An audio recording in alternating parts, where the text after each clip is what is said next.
গতকাল আমার বিয়ে হয়েছে আর আজ দুপুরে রান্নার দায়িত্ব আমার কাঁধে উঠেছে। বিয়ের পরদিনই নতুন বউ রান্না করবে আর এটা এই বাড়ির বিশেষ একটা রীতি। গায়ে এত ভারী শাড়ি পরানো, তার উপরে এত লোকের রান্না বান্না।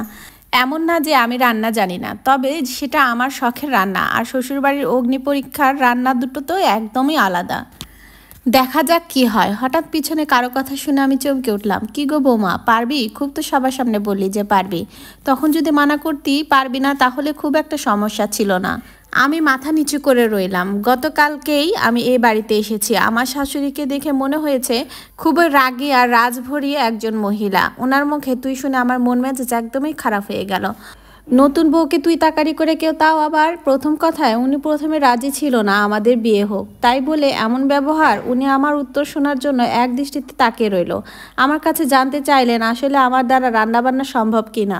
আমার উত্তরের আগেই উনি বললেন খুব বেশি রান্নাবান্না করার দরকার নেই, গরুর মাংস মাখিয়ে তুলে দিতে আর একটা সবজি ও ডাল করতে। অনেক পাকা রাঁধুনিদেরও কিন্তু পোলাওটা পারফেক্ট হয় না, একটু মনোযোগ দিয়ে পোলাওটা রান্না করো তো। আমি ঠিক আছে বলে মাথা নাড়ালাম। আমার শাশুড়ি রান্নাঘর থেকে চলে যাওয়ার সময় আমার চাচি শাশুড়ি পিছন থেকে ডেকে বললেন, আরে আরে, কাকে রান্নাঘরে দেখলাম? বউয়ের জন্য রান্নাঘরে পা পড়লো তোমার? ভাবি, কয়েক বছর ধরে তো রান্নাই করো না, বৌমাকে সাহায্য করতে রান্নাঘরে গেলে। বউকে সাহায্য করবে তো রান্না করতে দিলে কেন? নিয়ম তো মানা হলো না। আমরা যেদিন প্রথমে বাড়িতে বউ হয়ে এসেছিলাম আমরা কি রান্না করিনি? এই নিয়ে আপত্তি করেন চাচি শাশুড়ি। শাশুড়ি রেগে মেগে বললেন, কি বলবি বল, আমি তো চা চাইতেই এসেছিলাম বৌমার কাছে, ও কেমন চা বানায় তা দেখার জন্য। এখন তোরা কি আমার উপরে নজরদারি করছিস? আর কি বলিস, মারে ছাড়া সব কাজ একলা কিভাবে করবে? বিয়ের আগে এত কাজ কেউ একসাথে করেছে?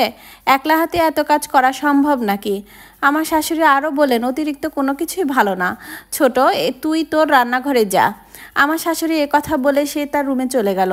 আমি রান্নাঘর থেকে কথা শুনে অবাক হয়ে গেলাম। একটু আগে তার মুখে তুই তুই ডাক শুনে আমি খুব বিরক্ত হয়েছিলাম, আর উনি আমাকে সাহায্য করছে। কি অদ্ভুত মানুষের মন, বুঝতে পারলাম ওনার নিচু স্বরের কথা বলার কারণ। আমার শাশুড়ি মায়ের মুখে এসব কথা শুনে মনে হলো চাচি শাশুড়ি ওনার কথা সন্তুষ্ট হলেন না, তবে শাশুড়ি মায়ের মুখে কথা চালাতে পারলেন না। বুঝতে পারলাম আমার শাশুড়ি এ বাড়িতে খুব দাপটে একজন মানুষ এবং তাকে সবাই ভালোবাসে, সম্মান করে। আমি তখন ভাবলাম এই শাশুড়ির জন্য হলেও আমাকে ভালো করে রান্না করতে হবে। এমন সময় শাশুড়ি আবার এসে বলল, ও একটা জরুরি কথা বলতে তো ভুলেই গেলাম, তোমার শাড়ি পাল্টে আসো, নয়তো নতুন শাড়ি পরে কোনো দুর্ঘটনা ঘটে গেলে সবাই বলবে নতুন বউকে পুড়িয়ে মারার চেষ্টা করতেছি। 25-26 জন মানুষের রান্নাবান্না করতে পারবে তো? আমি হেসে বললাম, পারবো মা। আমার দিকে তাকিয়ে মুচকি হাসলেন তিনি। আমার মনে হলো ওনার হাসি অদ্ভুত সুন্দর, ওনার ছেলেও ঠিক ওনার মতো করেই হাসে।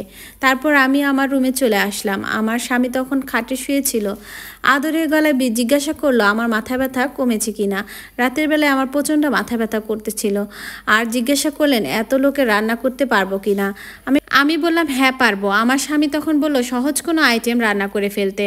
একটা ভালো লাগা ছুঁয়ে গেল আমার স্বামীর এই কথা শুনে। আমার জন্য চিন্তা করছে এটাই অনেক। এমন সময় শাশুড়ি মায়ের কথা মনে পড়লো, ওনার সব ভালো গুণগুলো হয়তো উনি পেয়েছে।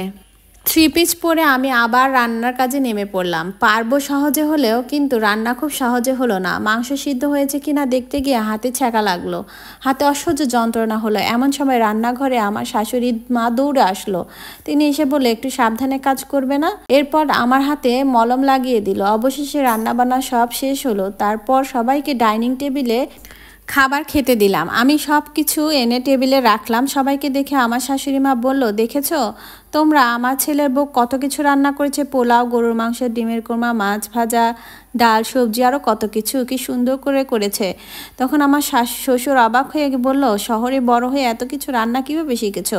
তখন আমি বললাম, আমার আম্মু আমাকে এবং আমার ভাইকে দুজনকেই বিভিন্ন ধরনের নাস্তা বানানো শিখিয়েছে। আমার মা বলতো আগে থেকে অনেক কিছু কাজ শিখে রাখলে জীবনে কাজে আসতে পারে।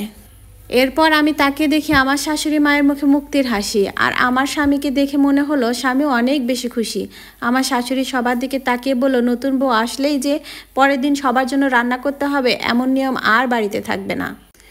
আমার শাশুড়ি আমাকে খেতে বসতে বললে তখন আমি বললাম, মা আমি এখন খাবো না, আমি পরে খাবো, ঘামে ভেজা শরীর নিয়ে এখন আমি খেতে পারবো না, আমি গোসল করে ফ্রেশ হয়ে আসি।